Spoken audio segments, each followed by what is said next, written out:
রয়েছি সুমিদের বাড়িতে। সুমির বিবাহ হয়েছিল এবং তার স্বামী তাকে মারধর করে এবং এই মুহূর্তে সুমি তার বাবার বাড়ি আসছে, তার মার কাছে আছে। সুমি, বলো তো। হ্যাঁ, আমাকে মারধর করে বাসা থেকে বের করে দিছে। কে মারে? আমার হাজবেন্ড। হাজবেন্ডের নাম কি? মাসুদ হাওলাদার। মাহফুজ হাওলাদার কি করে? মাসুদ হাওলাদারের বরফের মিল আছে, আইসক্রিমের ফ্যাক্টরি, সেইটা পরিচালনা করে। ওনার বাড়ি কি বাগেরহাটে? হ্যাঁ, ওনাদের বাড়ি বাগেরহাটে, সেবা ক্লিনিকের সামনে। সেবা ক্লিনিকের সামনে, তাই না? তা এই সাইডে কে বসা? সাইডে আমার আম্মু বসা। তোমার আম্মু বসা? হ্যাঁ। তা তোমার আম্মু আর তুমি এই জায়গায় বসে আছো, তোমার বাবা নাই? আমার বাবা নাই, আমার ভাই আছে। হ্যাঁ, ছোট তোমার? আমার ছোট, আমার ভাই। তা তুমি এখন এই যে মাসুদের সংসারে আছো, এই মুহূর্তে আছো না তোমাকে ডিভোর্স দিয়েছে? না, আমাকে ডিভোর্স দেয়, মারধর করে বাসা থেকে বের করে দিছে। তাই? হ্যাঁ, বের করে দিয়েছে। তুমি কি ফিরে গিয়েছিলে তার বাসায়? হ্যাঁ, আমি গেছিলাম, তা আমাকে আবার মারধর করে আবার বাসা থেকে বের করে দিছে, বাসায় উঠতে দিবে না। এটা কবে মারধর করেছে তোমাকে? এটা হচ্ছে 23 তারিখের পরে। এই 23 তারিখের পরে? হ্যাঁ। তা তুমি কোনো আইনি পদক্ষেপ নেওনি? না, আমি আইনে কোনো পদক্ষেপ নেনি। সে নিছিল, সেইখানে গেছিলাম, কিন্তু সেখানে আমি সেরকম সুবিচার মানে পাইনি। সে নিছিল কোথায়? লিগ্যাল এইটে। Legal aid Bagerhat? হ্যাঁ, বাগেরহাট লিগ্যাল এইটে কোর্টে। হ্যাঁ, কোর্টে তোমার বিরুদ্ধে সে মামলা করেছে? হ্যাঁ, মামলা করছে। মামলা করছে যে আমার বউ তাকে ধরে আমি মারি ধরি, এই ধরনের কথা সে বলছে। তাই? হ্যাঁ। তুমি কি মারধর করো তাকে? না, আমি মারধর করি না। না, তোমাকে মারধর করে? সে আমাকে মারধর করে, যেহেতু আমি প্রেগনেন্ট, আমার বাচ্চা রাখবে না, সে বাচ্চা ফেলে দিতে বলে। তুমি প্রেগনেন্ট? তুমি কয় মাসের গর্ভবতী? 6 মাসের। 6 মাস চলতেছে। 6 মাস চলতেছে? হ্যাঁ। সে কি বলে তোমাকে? তোমার বাচ্চা ফেলে দিতে বলে? হ্যাঁ, বাচ্চা ফেলে দিলে আমাকে সে রাখবে না, রাখবে না? না। কেন সে রাখবে না? তার একাধিক বিয়ে আছে। কেন? তুমি কি জানতে না তার আগে বিয়ে আছে? না, আমি জানতাম না। তার কি ছেলে সন্তান আছে আগের? হ্যাঁ, একটা মেয়ে একটা ছেলে আছে তার।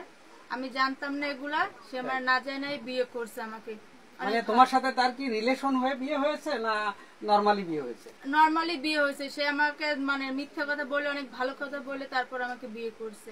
বিয়ে করেছে? হ্যাঁ। তা তুমি বুঝতে পারো নাই যে তার আগে সংসার আছে, পরিবার ছিল, এটা বুঝতে পারো না? না, আমি বুঝতে পারিনি। তার কয়টা বিয়ে আছে আনুমানিক? একাধিক? একাধিক ভাবে তার বিয়ে আছে অনেক কয়টাই। তা তোমাকে সে নির্যাতন করে, মারধর করে এবং এই জন্য তুমি তোমার মায়ের কাছে চলে আসছো? হ্যাঁ, সে আমাকে মেরে ধরে বের করে দিছে। সে অনেক একাধিক অনেক নারীদের সাথে তার সম্পর্ক আছে আমার সামনে। একাধিক নারীর সাথে তার ওঠা বসা? হ্যাঁ, ওঠা বসা আছে। তাদের বাসায় আনে। তাদের সাথে কি শারীরিক সম্পর্ক আছে? হ্যাঁ, এগুলো আমি প্রতিবাদ করলে আমার সাথে এরকমের মায়ের করে। প্রতিবাদ করবা তুমি? সে কি তোমার বাসায় কোনো মহিলা নিয়ে আসছে? হ্যাঁ, একাধিকবার? হ্যাঁ, আসছে। তারপরে তার ফোনে মহিলাদের ফোন আসে, আমি ধরলে সেটা নিয়ে গ্যাঞ্জাম করে। তাই? মানে সে মহিলারা কি বলে ফোন করে? সে মহিলারা বলে যে আমি তার ওয়াইফ, সে আমাকে আগে বিয়ে করছে, হ্যান ত্যান এরকম ধরনের কথা বলে। সেটা বলার পর তার কাছে আমি এটা বললে সেই সময় আমাকে নির্যাতন করে। সে বলে যে সে কি বলে তোমার ফোন ধরতে নিষেধ করে? হ্যাঁ, আমাকে ফোন ধরতে নিষেধ করে, বা তোমার অধিকার নাই, হ্যান ত্যান এরকম কথা আমাকে বলে। তা এখন এই মুহূর্তে সে তোমার নামে বাগেরহাট লিগ্যাল এইডে মামলা করেছে। এই মামলার তুমি হচ্ছে বিবাদী আর সে হচ্ছে বাদী। তা এখন তুমি যে জব দিছো, আজকে কি তোমার কোনো ডেট ছিল বাগেরহাট কোর্টে? না, আমার 13 তারিখে ডেট ছিল। 13 তারিখে গেছি, কিন্তু সেরকম আমি সুবিচার পাইনি। তুমি তো সুবিচার পাবাকে, তুমি তো এখানে বিবাদী আর সে হলো বাদী। সে তোমার পরেই তো অভিযোগ আনিছে। হ্যাঁ, সে আমার উপর অভিযোগ আনছে, কিন্তু এটা আমি জানতাম না যে এরকম অভিযোগ আনবে। সে আমার উপর অত্যাচার চালায়, নির্যাতন চালায়। সে আবার আমার উপরেই আমার নামে। তুমি যেখানে আছো এটা কি তোমার বাবার বাড়ি না তোমরা ভাড়া বাড়িতে থাকো? আমরা ভাড়া বাড়িতে থাকি। তোমাদের মূল বাড়ি কোথায়? আমাদের মূল বাড়ি ভান্ডারিয়া, সেখানে আমরা কখনো যাইনি। পিরিজপুর ভান্ডারিয়া? হ্যাঁ। তা তোমার মা এখন এই মুহূর্তে তোমার এই যে ভরণ পোষণ, তোমার গর্ভে বাচ্চা, তাই না? তা এই মুহূর্তে তো তোমার ভালো মন্দ খাওয়া দাওয়ার দরকার আছে, চিকিৎসার দরকার আছে, সেবার দরকার আছে। এইগুলো কে সামলাচ্ছে? এখন সেরকম ভাবে আমি চিকিৎসাও নিতে পারতেছি না, বা ভালো কোনো খাবার খেতে পারতেছি না, যেহেতু আমার বাবা নাই। সেইভাবে কোনো অর্থ নাই। আমার ভাই কাজ করে, সেই টাকায় যেটুকু পারে ততটুকু। তোমার বাবা মারা গিয়েছে? হ্যাঁ, আমার বাবা মারা গেছে। এই তোমার মা। আপনার এই যে মেয়ে, তাই না, আপনার তো দুটো ছেলে মেয়ে, একটি দুটো মেয়ে ছেলে একটি মেয়ে, ছেলে। হ্যাঁ। তা আপনার এই মেয়ে যে বিয়ে করেছে, জামাই কি তোমাদের বাসায় আসে? আগে আসছো, কিন্তু এই গ্যাঞ্জাম পড়ার পরে আসে না। গেঞ্জাম মানে কতদিন হয়েছে আসে না? অল্প দিন, অল্প দিনে কয়েকদিন। কয়েকদিন, মানে মেয়ের সাথে গ্যাঞ্জাম পর আসে না। তাই? হ্যাঁ, তা এর আপনার আগে মেয়ের আসছে, সে আপনার আমার মেয়ের বাসায় আপনার মেয়ের যে খাইছে। পেটে বাচ্চা আছে, সে বলতেছে যে তার বাচ্চা তার স্বামী নষ্ট করতে বলে, এটা কি সত্য? হ্যাঁ, এটা সত্য, সত্য। সত্য। আপনার জামাইয়ের কি চরিত্র ভালো না? না, আমার জামার চরিত্র ভালো না, সে অন্য মেয়েদের সাথে আছে, মানে সেজন্য- অন্য আমার মেয়ের সাথে মেয়ে অন্য এই জায়গায় অন্য মেয়েদের সাথে প্রেম আছে, হ্যাঁ, সম্পর্ক আছে। সম্পর্ক আছে। আমার মেয়ে এই জায়গায় আসলে সেই জন্য কি আপনার মেয়েকে নির্যাতন করে? নির্যাতন করে, হ্যাঁ। তাই? কিন্তু এর তা আগে আপনি দেখে শুনে দেননি আপনার মেয়েকে?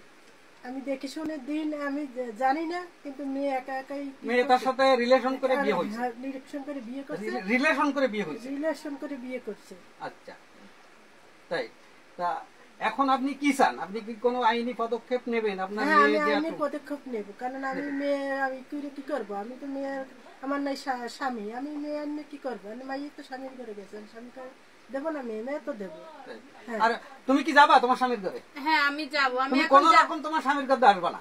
না আমি আসবো না, কারণ আমি যেহেতু এই অবস্থা, আমি এখন মানে কোথায় যাব? তোমার তার সন্তান তোমার পেটে, তুমি হ্যাঁ কিভাবে আমি আসবা? যাব কোথায় তাহলে? জি, এই সময় তো ডিভোর্স হওয়ারও কোনো যুক্তি নাই, না।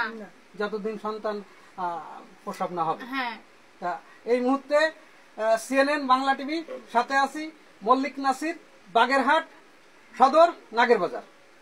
হ্যাঁ। এই তো